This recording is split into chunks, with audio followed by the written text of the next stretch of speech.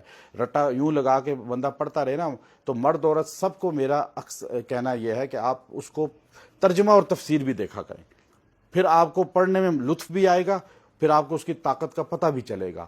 ورنہ خالی میرے کہے سے آپ کریں گے تو آپ تو میرا وظیفہ سمجھ کے کریں گے، لیکن جب ترجمہ تفسیر دیکھیں گے تو اللہ کے قرآن کی آپ کو اعجاز کا پتہ چلے گا کہ اس میں طاقت کتنی ہے۔